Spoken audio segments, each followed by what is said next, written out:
Today we're talking about spanking, abuse, and godly discipline, and where is the line between all three of those.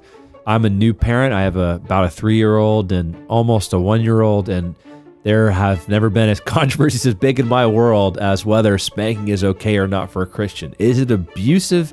Does it even reflect how God disciplines his kids? And how should we discipline? We're going to get into all this and more, so if you want to hear more, stay tuned. Hey everybody, welcome to the Allison Park Leadership Podcast, where we have culture creating conversations. My name is David Leake. And my name is Jeff Leake, and we're glad you've joined us. Again, both father and son, both pastors, and we're really glad you're part of this conversation. And this conversation we're going to have is going to be, I think the fact that we're father and son allows for us to have conversations about a lot of things from different generational perspectives. We're also pastors, so that we share that perspective. We also believe in the Word of God as our authority for life. But the topic we're going to talk about today is something that you and I actually practice. Yeah, well, you practice. Yeah, well, first, we'll get into that in a second. First, that's a tease for you there. Let's just say thank you to all the listeners. No new shout-outs or 5-star reviews today, but we wanted to say thanks for being a part of the show as always. And if you'd like a direct shout-out, you can leave us a 5-star review. Specifically, we'll see your name on Apple Podcasts, so go ahead and do that. We'd love to hear from you.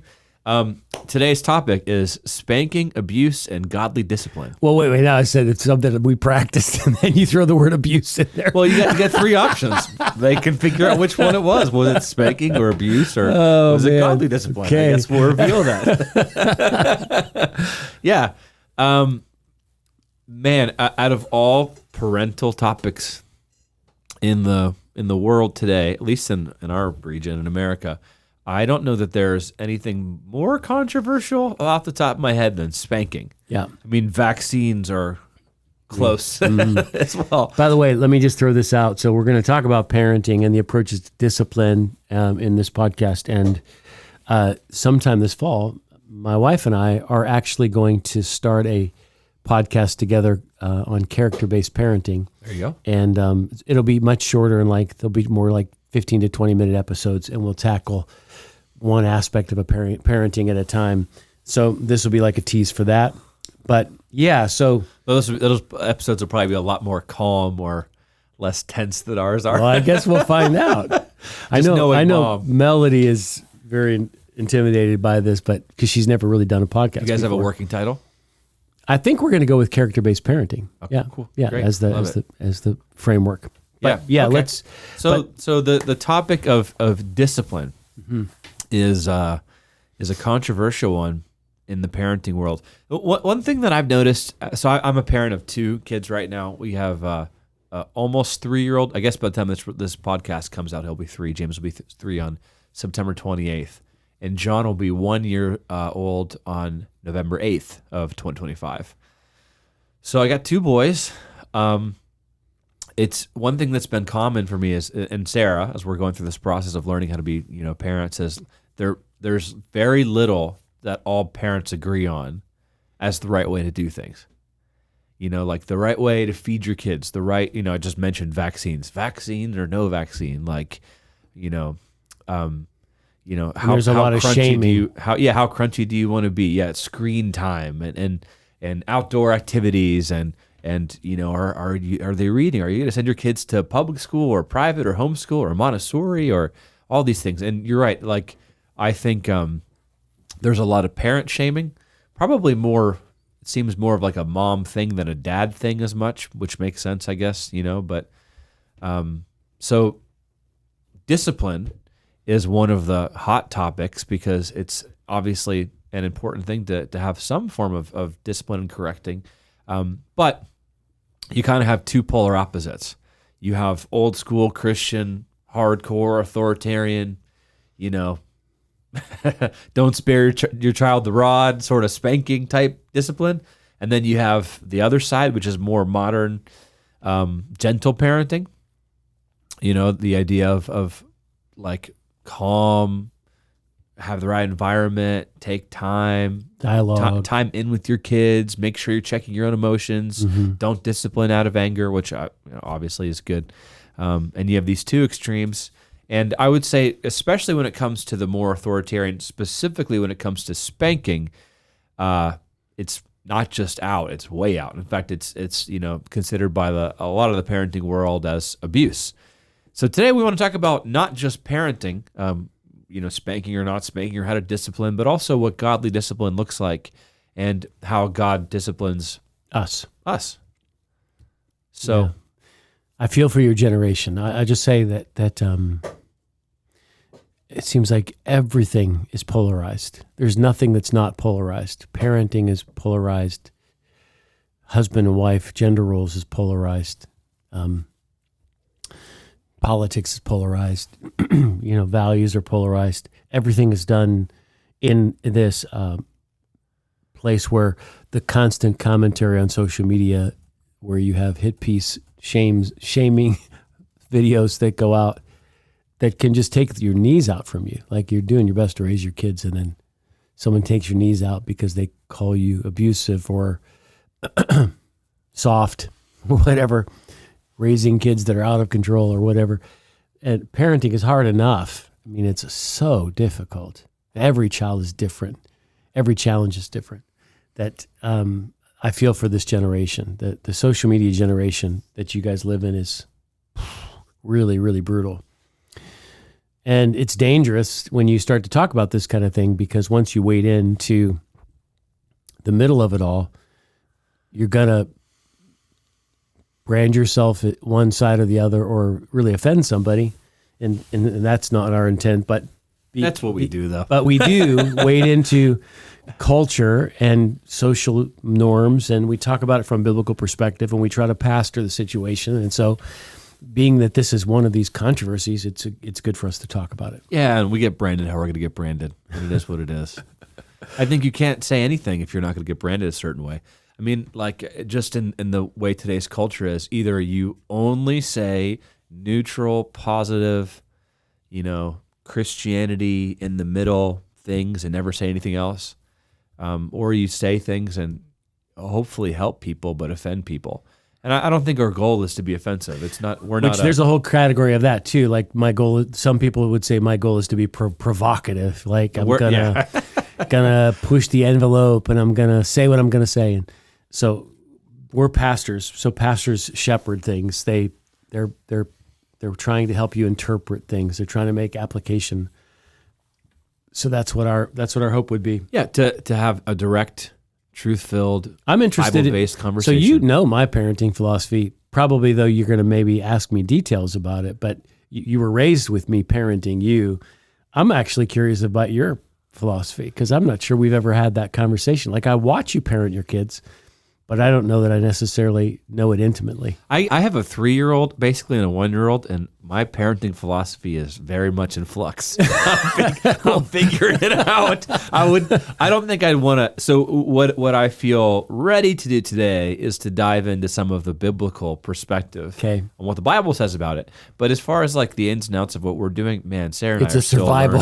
It's Sarah a survival. and I are still learning. Yeah, mode kind of a thing. It's true, man. It's depending on what's happening with the child that you are parenting at the moment, you can feel so inadequate, so overwhelmed. I will say, if you've stuck around this long and you don't have kids, this is still worth listening to, because we're going to get into not just if you're going to have kids someday, but we're going to get into stuff about the way that God disciplines us and how He shows us love and all of that. So it'll get a little more. Or if you're my age and you're watching your kids raise their kids and you have serious questions about how they're doing it, because I know I talk to people that are in my age category. They're like, I don't understand why my child does it like this. So that's one of these, another moment you feel out of control. But yes, we will try to get to the heart of God of it all too. All right. So we've talked about this a little bit before, but one of the big cultural milieus, how do you say that word? I don't know. One of the big values, themes is this idea of gentle parenting, which, just to kind of recover again the idea of it, it's a philosophy of raising kids with respect, empathy, and consistency. Which all this, by the way, for the record, all this is going to sound great, but when it gets into it, I don't know that I'm 100% there. Yeah, right. Okay, so using respect, empathy, and consistency as a parent, rather than relying on fear, threats, or punishments. The goal is to teach children self-control and responsibility through connection, not coercion. So main principles: empathy. Try to understand what your child is feeling and reflect it back. I can see you're feeling frustrated. Respect. Treat your child as a person with dignity, not a problem to fix. Boundaries with kindness. Gentle parenting is not permissive. It still sets limits, but enforces them calmly and consistently. And then you want to model behavior. Show your kid what you want to see. Patience, respect, apology, kindness instead of just demanding it. Positive discipline. Focus on teaching and guiding, not on punishment. So you want to validate their feelings. You want to help them understand consequence. You want to use time in with them as opposed to just time out. So like if they give them more attention, I have never heard that before. Yeah, like time in. You're in time in. Yeah, so they did something bad. You pull them aside. You're going to spend more quality time with them. That way they feel. Because sometimes, there is a reality. Sometimes kids act out because they want attention, right? Like they're, sure. And then sometimes part of gentle parenting is reflective. Like make sure you are focusing on your emotions and that you're doing what you should first before you enter the situation. So I think. Not to go too deep right away, but I think in some ways you can sort of see this fits along the dividing lines of what is a lot of the polarization in our culture, which is the collision between the progressive worldview and the conservative worldview. You can look at that politically, you can look at it in a lot of value systems, but if I were to maybe over-summarize the progressive worldview, there almost is this feeling that human beings are born good and are naturally good, and then they're corrupted by society. And so gentle parenting in some ways is almost like saying the natural goodness that your child has just needs to be brought to the surface. And if you can protect them from societal encroachment, that they'll be raised to be a healthy human being with, well-adjusted habits and values, and have the right temperament and feel accepted in themselves, et cetera, et cetera. The conservative worldview, and probably more the historic biblical worldview, is that human beings are born with a bent toward evil. Right. And that everyone is selfish. And that we're born in that condition of selfishness and damage, that it isn't what society has done to us. It's just that we are selfish and damaged. And that part of a parent's role is to restrain that selfish desire, bring them into a point of discipline so that they can build better character, because their natural bent will be to do the wrong thing. Right. And they need to be taught to do the right thing and ultimately be brought to a place of salvation where they can be transformed from the inside out. Okay, and that right there is the key foundation of the entire perspective we're going to talk from. So if you missed that, it's worth listening to it again. Essentially, the summary is the way you're viewing your kid as a healthy, good thing. That is, the tendencies are towards good things, and what you have to do is nurture and love, and he or she's going to turn out the way that she's supposed to be because they're inherently a good kid, and we don't want to have them be corrupted by screen time or vaccines or bad influences or you name it, societal norms or pressures or old traditions or parental, harshness. Or is your kid, born as a sinner who, is naturally going to do the wrong things? Yeah, without restraint will become a monster. Yeah, and I definitely view it as the second. I mean, James is not a monster. I love James. He is wonderful. But just as I believe all children are, I'm praying that he meets Jesus at an early age, because every human we sort is depraved. Like sometimes James will just run by John and give him an elbow to the face for no reason. Like they're playing and he'll just go boom, and I'm like I didn't teach him that. I can tell you, society has not taught James to throw a running elbow at John's head as he's trying to eat a Cheez-It or whatever. Not, you know what I'm saying? Nobody taught him that. But and I think that's part of my job as a parent. It's not that he's a bad kid. He's a wonderful boy. But I think part of my job as a parent is to help to... Yeah, well, the progressive worldview basically says your child is good. They're good. So it's not that they aren't good. God has created us all with really great things. We've been given a very unique personality, unique gifts, unique talents. There's things about us that are absolutely beautiful. and precious and one of a kind, and God loves us with an everlasting love. But we've been corrupted by the infection of sin, which bends everything towards selfishness and pride. Just to back this up with Scripture, Romans talks all about this. But Romans 5:12 says, "Therefore, just as sin entered the world through one man, and death through sin, and in this way death came to all people because all sinned." Romans 3:23 says, "For all have sinned and fall short of the glory of God." Yeah. The idea is that every person in their natural state, even kids, even really cute 3-year-olds with curly hair that are crazy, like James, are naturally sinners, and they need a Savior. They don't just need the right friends or parenting or food. And some show their selfish bent more than others. True. Right? Some are you can't see it as much. It's in everyone. Sin is in everyone. And it will show up somewhere. But some kids, especially in the early stages, you look at them and you think, whoa, like, dude, you are out of control. And others show up and they're much more, less impacting to others and demonstrating. But all of us are still stained with the same sin. Yeah. And it will affect our lives in different ways. So if we start with that premise that everyone has an evil bent, and even 2-year-olds show it, then your parenting approach will be to restrain and direct that. Yeah. If you believe that all children are inherently good, and then anything bad that they do must be the fault of some external. And if it's the fault of the external, then what you do is you keep trying to change the externals. Because if you think the atmosphere, the temperature of the room, the amount of attention that they're getting, the way other people are talking to them, what they've been exposed to on TV, if it's only protecting them from bad externals, then you never address the root issue within us, which is that we all have a strain of selfishness in us. Right. Yeah. And that's probably the core of where we start. And I don't think that you can look at Scripture. If you're going to say the Bible is our authority for life and practice, and it carries weight on how we parent, you can't look at what the Bible teaches and come up with the theory of the basic goodness of humanity.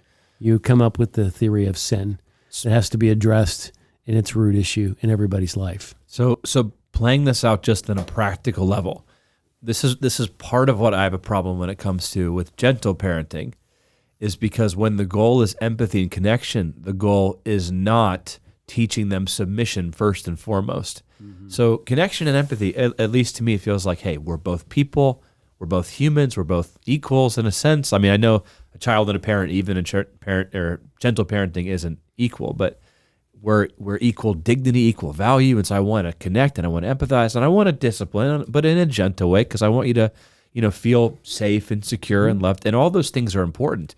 But there's a certain level where I think one of the things that every kid needs to be taught is submission to authority just because it's authority.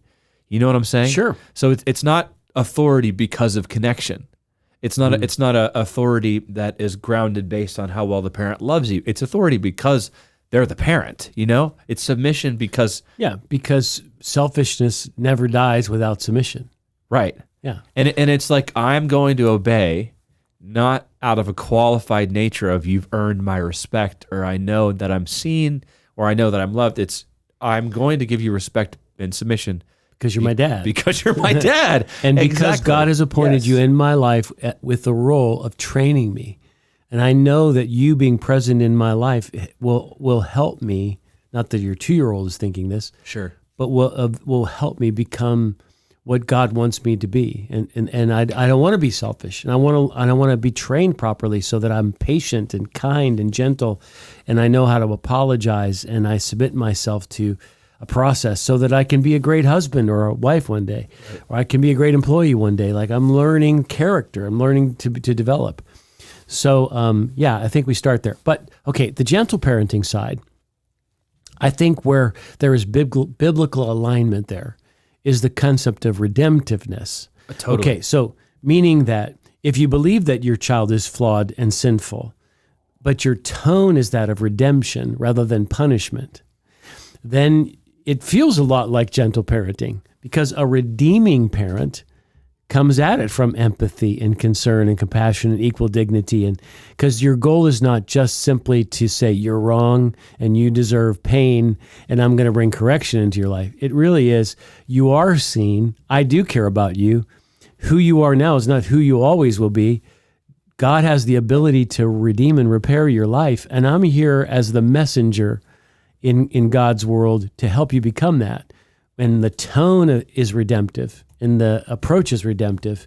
And it's always positive. It's never a negative, I'm angry, and so I'm just gonna deal with you, in this. It's always with a redemptive tone. So in that sense, I think the progressive side of the world has added the tone and dimension of empathy and respect, which sometimes you could be biblically accurate in terms of the enforcement of discipline to deal with your child's selfishness issue. But if you didn't do it with the tone of empathy and respect, it oftentimes left people feeling that, I don't know, not that they were abused, but it left unnecessary questions in their mind about their value or their purpose. Well, I mean, it kind of comes down to the difference between punishment, or you could say judgment, and discipline. Yeah. Because, discipline is restorative. It's temporary pain meant to teach. But then there is such a thing as just judgment. I mean, like someday, whenever God judges the world, it's not judgment for the sake of restoration. No. It's just flat out judgment for the consequences we're of all actions. Alive and we haven't faced Judgment Day, everything we do in this life is discipline. That's true. It's not judgment. That's we're never true. going to carry out judgment. But I think sometimes what can go wrong is whenever, and I can say that I am not without fault in this. Whenever you discipline and then it turns not from discipline, but it's now punishment because you're mad. Yeah, you know what I mean. Like, well, you can quickly shift gears from "I'm here to help redeem your soul" from selfishness to "I'm so tired of you right now being such an annoying pain," and that's what's so hard, is that your personal emotions are involved, and sometimes you just want it to stop. Yeah. So you're doing what you can do to get it to stop, and you're not really thinking about how am I developing this human being that God has given me. You're thinking, just stop being a problem right now. Yeah. So let's talk for a moment, Dave, about some of the social media voices. So we looked at a clip that we were thinking about playing that was a person that was calling into question some of the Bible verses about spare the rod, spoil the child kind of thing. And the person offering her opinion, I said after listening to the little clip, and those of you who are parents probably know the kind of clips I'm talking about, I didn't necessarily disagree with what she was trying to accomplish, which was to create an environment where parents learn how to discipline without anger and with love. But what she was doing, and this is oftentimes what happens when someone is trying to apply the progressive worldview, is their goal is not necessarily biblical accuracy and hermeneutical interpretation of what the scripture teaches. It's to achieve the progressive outcome. And so it superimposes a progressive outcome on verses and says, well, these verses don't actually mean this. Well, let me explain what she said. Okay. So she, by the way, when I say she, this could be one of 50 or more clips. I mean, there's not just one person. But I showed you one. We are not going to share the name to protect your identity. I showed you one just to get an idea, but I mean, you could find so many of these. Okay. Basically, the idea was when you look at Proverbs, where it talks about, you said, spare the rod, spoil the child, is one of the verses. The rod really means it's a metaphor for the symbol of authority. And, like rod is not just used in these verses, it's used as a rod that God talks about in other places, or it could be a shepherd's rod where they don't beat the sheep. And so to talk about this, beating preschoolers or little children is totally out of context. And that sounds like it's a pretty good handling of the Bible at first blush. But what we are going to do in just a second is to kind of look actually at the verses and sort of what they say. And for the record, I guess I'll just spoil this. I don't think we're going to say, as a conclusion, spanking is the only or best or proper way to discipline your kids. But let's look at what Proverbs Actually says, yeah. about the rod. Because if you're going to actually take, so one conclusion is you could say, you could hear all these verses that we're going to go over and say, I reject the Bible's authority in my life and I'm not going to use it as a guideline for how I parent my kids. But if your starting point is like us, we believe the Bible is God's word and it provides a guidance for every aspect of life. And then you read the Proverbs and you say, this is actually what the Bible says. Well, now you either have to reject what it says because you don't like how it aligns with your worldview, or you have to apply what it says in a reasonable fashion. And I guess that's what we're going to do here. So you want to take us through some of the verses? Dave? Yeah. So, which one was the one? Okay. So the one that's the most common that I had heard, I think there's some that sound similar, but Proverbs 13:24 says, whoever spares the rod hates their children, but the one who loves their children is careful to discipline them. Okay. All right. So I'd heard this one a few times, and I was like, yeah, I guess it's just one verse, because Sarah had a reel on Instagram. Like, look at this. Like, they're saying this. Do you think this is true? And I was like, let me look at it. By the way, this was not controversial in my generation. No, of course not. Yeah. So the idea of the rod was very clearly that, so my dad and mom, both some of the, I think maybe the best parents ever.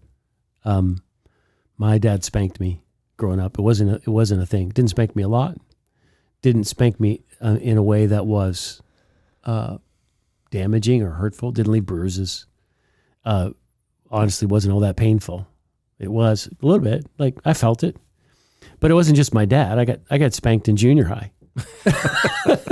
In school. In school, yeah. So I got pushed up against the wall, and a kid slugged me in the face, and I hit back, and we fought for 3 minutes, and they pulled us from the hallway, took us into the principal's office, and the principal had this big, probably 2.5 foot paddle, and he bent us over the table and gave us 3 swats. Here was his talk. I'm either going to call your parents and tell them you were fighting, or I can give you 3 swats. And we said, give me 3 swats. So he whacked us 3 times and sent us back to class as heroes. That's so funny. like, hey man, I heard you got swats. All right. Like, we were instant rock stars. I mean, did your parents ever find out? I told him. Okay. Yeah, I told him. I did, because I didn't start it, so I wasn't, and it wasn't like I was brawling all the time.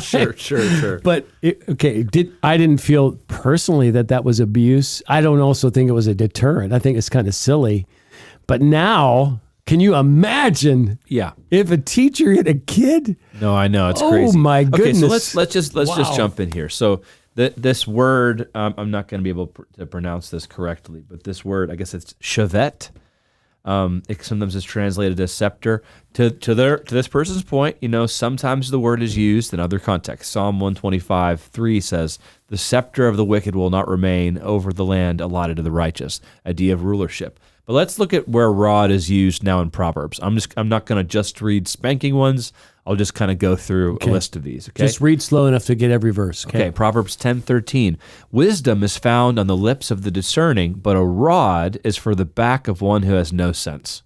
Okay, that's rod not for the talking back about is the shepherd's rod. Okay. Now this is maybe not talking about a child either. Let's keep going. Yeah. Whoever spares the rod hates this is Proverbs 13:24. Whoever spares the rod hates their children, but the one who loves their children is careful to discipline them. Proverbs 22:8. Whoever sows injustice reaps calamity, and the rod they wield in fury will be broken. Okay, that's maybe rod they wield in fury as, I guess, what they're attacking people with. It's like a club, okay? Because this is the word for like a club or a stick. Okay. Proverbs 22:15. Folly is bound up in the heart of a child, but the rod of discipline will drive it far away. That kind of reflects what we were talking about earlier. Folly, foolishness is bound up. They're not inherently wise. Yeah. It says the rod of discipline will drive it far away. Proverbs 23:13. Do not withhold discipline from a child. If you punish them with the rod, they will not die. Punish them with the rod and save them from death.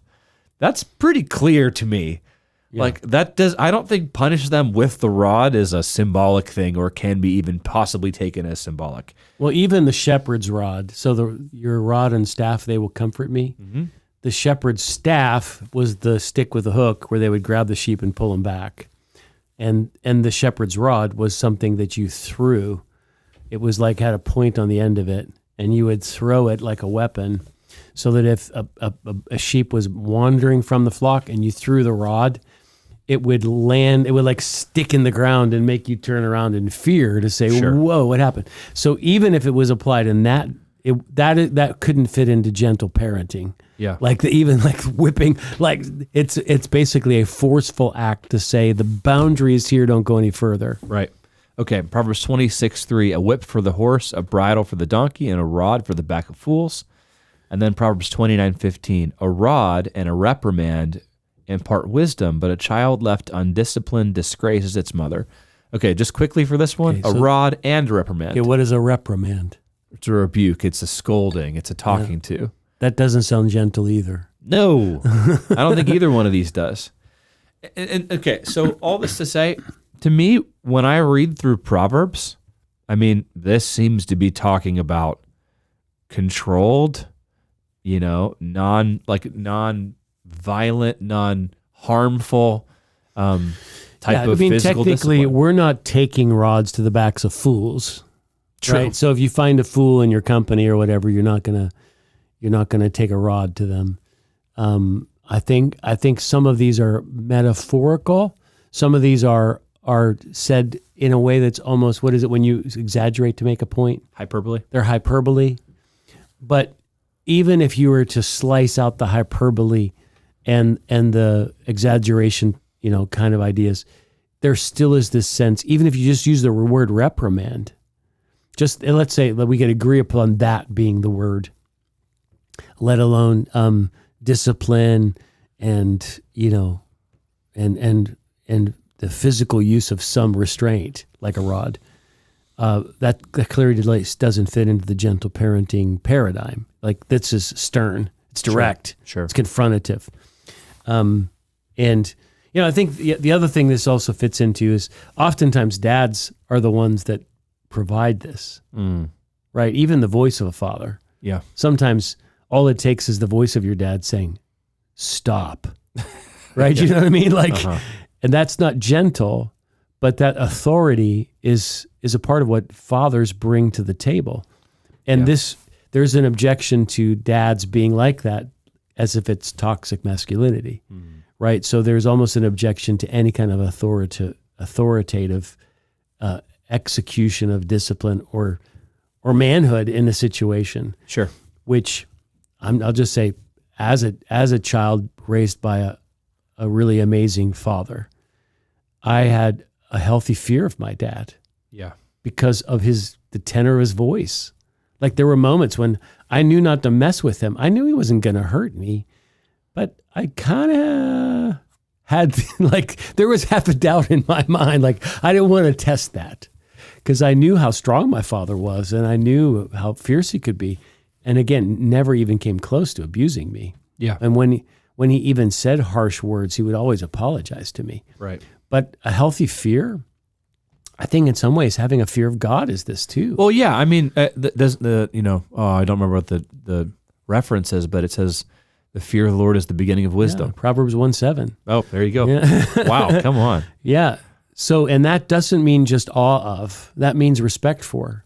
A healthy fear is, I need to be careful around something this, because this is serious. This powerful and this, deserving of reverence and respect. Yeah. It is serious. Mm-hmm. But there is a part of fear of a healthy fear of God is not just an awe or a reverence. It's also I need to judge my actions because I'm going to be judged by Him someday.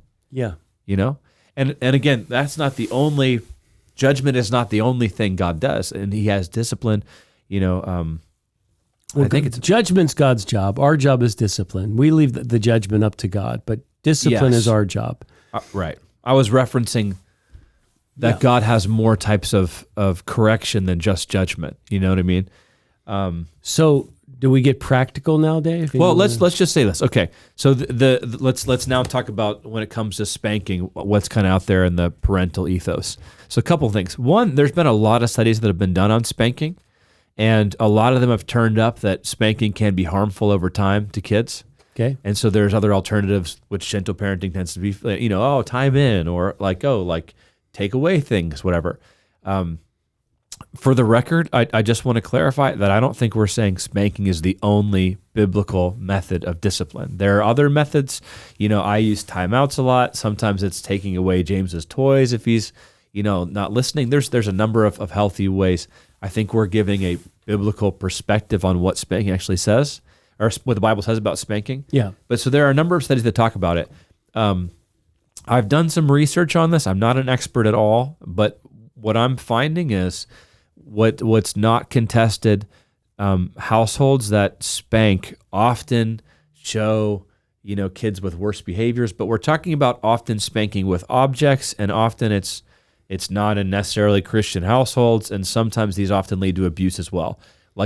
Included in a lot of these studies are abusive households, and so they often don't lead to good behaviors. What is hotly still contested is, especially when it comes to open-handed spanking, that's not done in anger, that's done at early ages, that's eventually phased out. The research seems to show that doesn't have it's kind of negligible as far as the actual long-term effects. Okay. So controlled spanking, I would say if you do the research, it seems to be something that even psychology doesn't show as actually a harmful thing.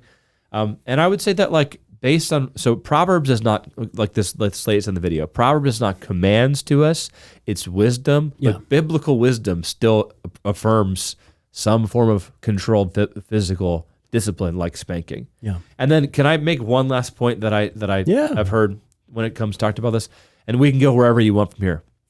But the last thing I'll just say is, when we're talking about a lot of the opposition I hear as far as spanking is, if somebody, let's say James hits.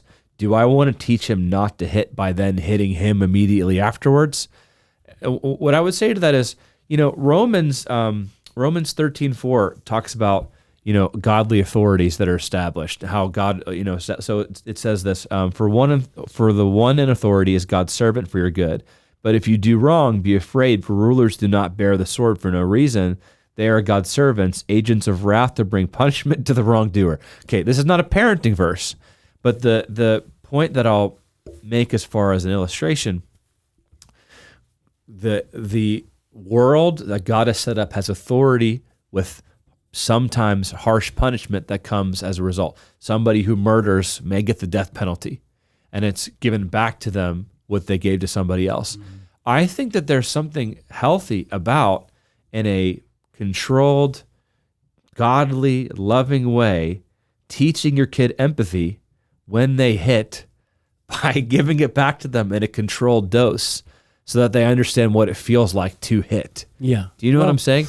I know you're not hitting your kid. Yeah. But okay. So I have a framework for thinking about this. Sure. But I'll just say, too, some of the progressive worldview idea is that because people are basically good, any kind of bad is environmental. Sure. Right? Societal. You can also see this in the punishment of crime.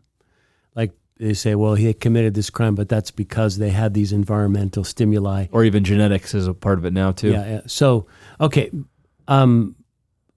Maybe let's go back to your example of, do you train a child not to hit by spanking? Is that the mechanism? I think, so anybody that's heard me talk about parenting, I've probably unpacked this framework because this was the framework that I raised you with. Sure. Someone taught me this early on, and I had this in my mind. Here was my grid. So my goal was to build your character. That's why we're going to talk about the podcast character-based training, or character-based podcast, right, that Mel and I will do. So I had this 3-part grid. If it's irresponsibility, you teach responsibility. Mm-hmm. If it's disrespect, you teach respect. If it's defiance, you enforce obedience. Mm-hmm. Okay? So if it's an irresponsibility thing, so I say, be careful, Dave. That milk is right on the edge. If you don't move that milk, you're going to spill it. And you're like, whatever. And then you knocked it over. The goal there would not be spanking. Uh-huh. The goal would be redemptive. All right, you spilled it. You're going to clean it up now. I'll help you. Let's get down on the floor. Here's the paper towels. Like, you got to learn how to listen. Sure. Like, when I tell you stuff, I'm telling you stuff because I want you to learn how to listen, because I'm trying to guide you through life and I don't want you to do irresponsible. Or you didn't clean. You said you would clean your room. You didn't clean your room. That's irresponsible. I want you to go back up and clean your room. And you're not going to be able to have these privileges until you go and do what you said you would do. You got to be a person of your word. So I'm teaching you integrity. You got to do what you said you would do. Okay, so that's one. Disrespect. Probably this is when you're hitting your brother. Okay, so disrespect. I would want to teach respect. So let's say James runs by and smacks Johnny. Okay, here's the method I would use. I would grab your shoulders. I would look in your eyes. And I know James, and I believe this was true of a lot of the kids they look away. They won't meet your eyes. So I force you to make eye contact. Do you understand how this is wrong, what you just did? I want you to acknowledge me, that you understand. And eventually say, yes, okay, John is your brother. I'm not going to let you treat him this way. So first what I need you to do, go over, and I need you to say you're sorry, and I need you to give him a hug. And I'm going to be watching you that you don't do it again. Okay, so that's training respect. Defiance. This is where enforcement comes in. And this is where you have to enforce with something. It can't always be time in. There has to be some price that you pay in the enforcement process. You can't enforce obedience without some kind of a price. So let's say James hits Johnny 3 times in a row, and he's apologized 3 times in a row, but he is doing it specifically to defy you, and you know that that's the case. Sure. At this point, now you have your defiance options. What will I do to enforce his obedience? Will I put him in timeout so that he understands why he is being restricted from movement, because until he learns how to behave himself with other people, he can't move? Will I take away a privilege? Is that going to be the thing that will enforce obedience? Or is it the raising of my voice to a certain level where he knows, okay, that the tone is just changed? One thing that is really a trap for a lot of parents is, I'm going to count to 3. What I'm going to count to 3 does is trains the person to know they're not serious until they start counting. Yeah. Well, counting to 3 does work, though. I'll tell you, sometimes I fall into that trap because he knows. Yeah, but you're right. Yeah, you're right. It basically says until he starts counting, I'm not going to listen. And kids, they just know. They pick up on your cues. They know how to work you. You're right. They know when you're tired. They know when you're hungry. They know when you're distracted. They know when you picked up the phone. You just told them not to do that. You picked up the phone. They're like, okay, this is my chance. I'm going to run for it. So it's training them. So there are moments that I'll just tell my personal parenting style, my parents' personal parenting style, when we had tried every other option. Mm-hmm. We had run out of options. We had done the timeout thing. We had done the privilege thing, and we were in a stare down. We were in a battle of the wills, that there was some kind of physical punishment when you were really small in very limited fashions. Are you thinking of an instance now? No, I'm thinking. Okay. I'm not sure that those were the exact limits that we used all the time, based on my. But yeah, I tried. I mean, okay, sure, yeah, of course. Sure. Who knows? I don't even remember, Dave. Honestly, it's like a big blur. The parenting process is for me. No. I mean, I didn't get spanked a lot. I think you definitely. You knew it was an option. Sometimes the option it was an option that got used enough. It's not I can count on the number on one hand the number of times I got spanked. I got spanked a good amount. It was not a yearly thing. And I don't know. This is what I'm saying. Your framework is really helpful, and it was really early on. You're saying, it wasn't. I wasn't spanked at 13. Yeah. No. I mean, it was probably when I was not even 7 or 8. It probably was way earlier. Under 10. Yeah, under 10 for sure. Yeah, and I mean, until I was. If it was elementary age, it had to be serious problems. It had risen to a level of defiance that was serious problems. No, it would have to be we drove mom crazy. That's what it would have had to have been. Definitely. I mean, I remember clearly. I think defiance was probably part of it, but yeah. No, but the framework is helpful. Well, now we're talking about the ideal, right? Sure. So how it got executed in our family, maybe there are times when it happened because you felt driven to distraction and you're trying to reestablish some level of control. Sure. And and probably that's not the best use. I think it was particular- sometimes disrespect. When you said like it wasn't until defiance, I was like, I don't know. I think it was I think if it was disrespect, I think that would count as a spanking level thing. Because like respect was one of, I mean, I think you did a great job of teaching that in your house. Like respect was one of those. Distraction was okay at a certain level. I feel like delayed obedience, as you would say, delayed obedience is disobedience, was a certain level. That would be a maybe get your shoulders. That would be a raise your voice. I think if I was openly disrespectful to you, I don't think that would be a just you talk to me. I think that would be. I would do something very forceful, like I might say upstairs now. Get in your room right here. I True. left in your mind this question. I'm not sure what he's going to do next. And you probably didn't always spank me. Huh? You probably didn't always spank me. No. But I want, so again, this is maybe it's my leadership style too sometimes, because I'm an 8 on the Enneagram scale. So sometimes I just wanted to completely flip the environment so that you were bewildered. You had no idea what was coming next. Shock and awe. And then after I got you in that state of, okay, I have your attention now, then I would back down. Yeah. But it probably felt elevated to you because you were like, what is happening now? Yeah. And there was a lot of techniques I used that were way short of spanking that just involved me powering up in the situation. Being very loud. Let me just say, never calling you names. No. Never doing anything demeaning. Never screaming. Yeah. Just using a voice of authority to say, like, stop. Like it, and it was like, and again, so let's just make honest confessions.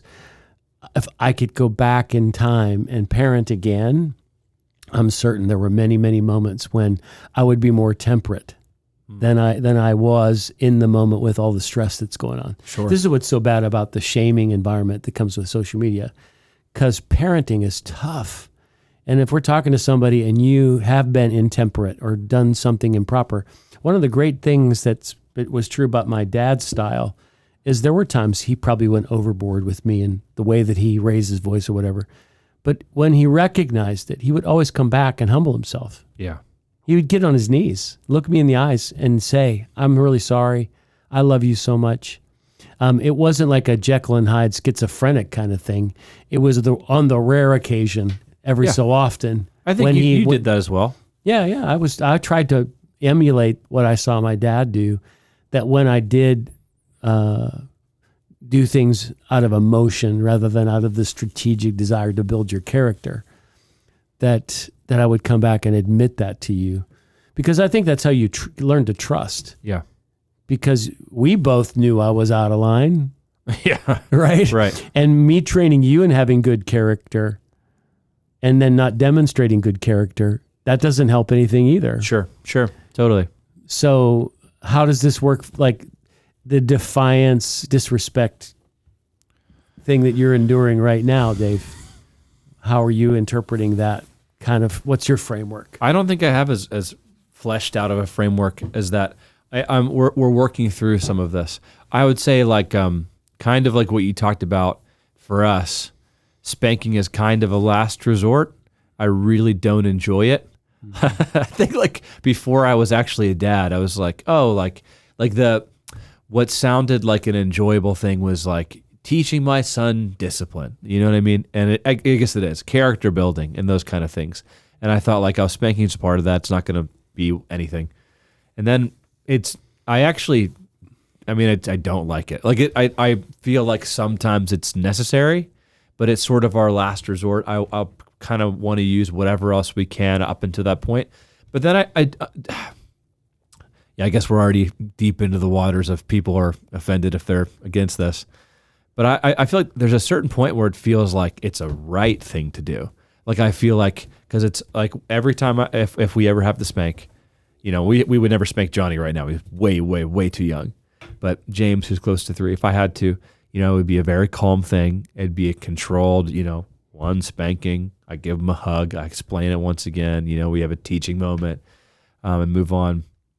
And I feel like there's something about it that feels like, yeah, this is a in the right controlled thing, this is good. I don't feel like it's necessarily relationship damaging. But if it became something I used a lot, it would probably not be great. Yeah. I do think it's a limited thing that will phase out at a certain point. Limited last resort thing. Yes. That then, here's the part that we haven't talked about yet that I think has to be a part of the context. For every one of those moments, that is, raise your voice, shake the environment a bit, get you off balance, bring you back into line. There has to be 25 moments of, I love you so much. Absolutely. I'm so proud of you. Yeah. Come sit on my lap. Let's watch this TV. Let's play video games together. Let's go to the zoo. Let's go to dinner. Man, you did that so good. Sitting on the sidelines of your basketball game and cheering you on and telling you how amazing you are. Laying hands on you, praying blessing prayers over you, attending church together, worshiping, admitting my faults, going on vacation together, quality time. And then in the context of all of that, there are these moments of discipline that occur that are necessary to build you as a person. Right.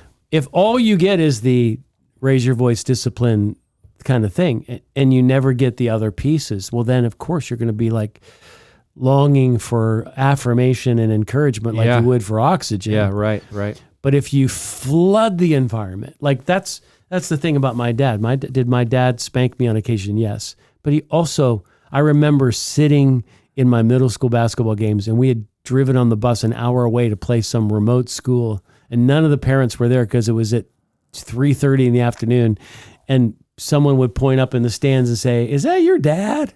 And I'd be like, "Yeah, he like came to all my games." Yeah. Like the amount. So if you're making deposits and withdrawals, right? If you're going to have disciplinary moments with your children, you've got to match that by tons of deposits. Yeah. And then you make a withdrawal on occasion, and then you give tons of deposits.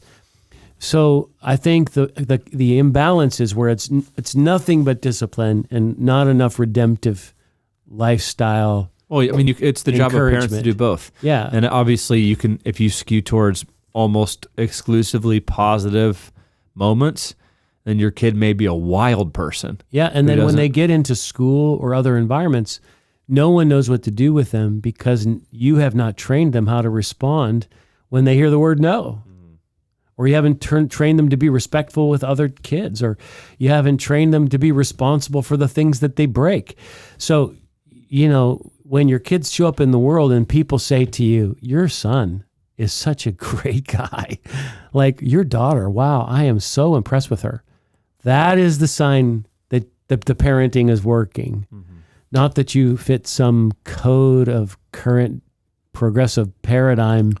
Well, nobody's trying to fit that code. They're trying to fit I have a really strong, healthy relationship. Me and my son or daughter have a lot of connection and vulnerability, and they're safe, and they love me, and if I have to discipline, they know because I think maybe for some of my generation and below, there's a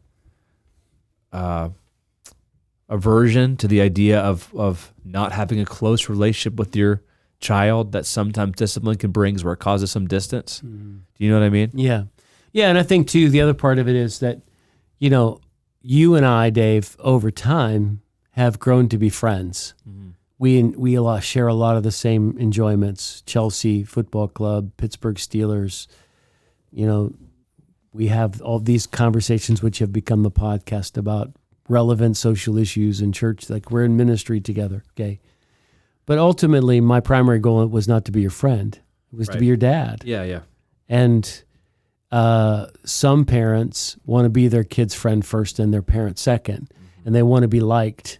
And they don't want to do anything unpopular. And you have to sacrifice that for a little while, because there were probably moments in my life where you didn't like me because of my restrictions. Where I was telling you, I don't know if I didn't like you. That's not the right word. You just saw me as an impediment. No. Think about how you thought about with your dad. Yeah, I did too. No, as an impediment to certain things. I just thought of my dad as of you as just a dad. Like I was. I remember you said to Mom once, I never ever really thought about Dad having feelings. Yeah. Yeah, right. I was just Well, like you know, this. for a long time though, like I mean, probably as a lot of dads, like I didn't see a whole range of emotions for you. Yeah. I saw like happy, relaxed on vacation dad, and then I saw dad needs quiet dad. You know what I mean? Like there was, I mean, like you were loving, and we watched movies, and it wasn't like you were distant. But I mean, I didn't see a feely side of you ever. You know what I mean? And I was still growing up at that point, and I was like, that's weird. Like I thought of you like it's like there's kids, and then there's moms and dads. And moms are kind of like this, and then there are dads, and dads are like, but dads don't feel things. Do you know what I mean? That's I don't even mean that in a bad way. It's it was my little kid perspective. And then one time, like the few of us offended you somehow. I don't know what I mean. Now I can understand what I would have done because I'm a dad, and like, what are you doing? You know what I mean? Like even as a 2-year-old, you're like crazy that you would say that. Like, but they're smart anyway. So yeah. And you were an amazing dad, you know, and I have a ton of respect for how you parented us. And I think you instilled a healthy, godly fear of authority, but still had a close relationship.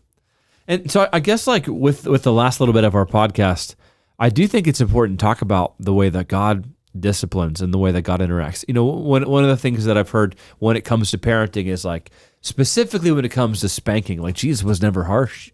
He would have never, you know, beat children. And obviously, he didn't spank because he didn't have children. So that's like a... He wasn't kind to the money changers at the temple. I was going to say that. I'm like, but like, if we're talking about... And he said to his disciples how many times, oh, you have little faith. What's going on with you guys? He literally fashions a whip in John. Yeah. And he goes in there and whips people out of the temple. Yeah. like, I mean, that's intense. Yeah. And he did rebuke people. So... Yeah, we don't get the chance to see Jesus as a dad, so that not as a literal dad of not as physical a children. Dad. But the Father in heaven is a dad, and you know Hebrews gives us this little section of scripture that points this out, right? And it says, "Endure hardship as discipline." God is treating you as children. Okay, so that means sometimes God allows hardship in your life because He's trying to train you, like a coach would train an athlete. For what children are not disciplined by their father, because it almost makes like it's synonymous. Being a father implies that you're a discipliner. Right. If you're not disciplined, and everyone undergoes discipline, then you're not legitimate and true sons. So this basically says part of being a son or a daughter is that you are being disciplined because the person who's your dad loves you to such a degree that they're not going to let you remain in the condition of immaturity that you show up in the world as. Moreover, we've all had human fathers who disciplined us, and we respected them for it. How much more should we submit to the Father of our spirits and live? What verse are you in right now? For this is Hebrews 12, verse 10 right, now. Great. They disciplined us for a little while as they thought best, but God disciplines us for our good, which means no human parent's perfect, but God is, in order that we may share in His holiness, which is the ultimate character trait. Mm-hmm. No discipline seems pleasant at the time, but painful. Okay. Painful. Well, you're not going to get painful out of gentle parenting. That's a different kind of parenting.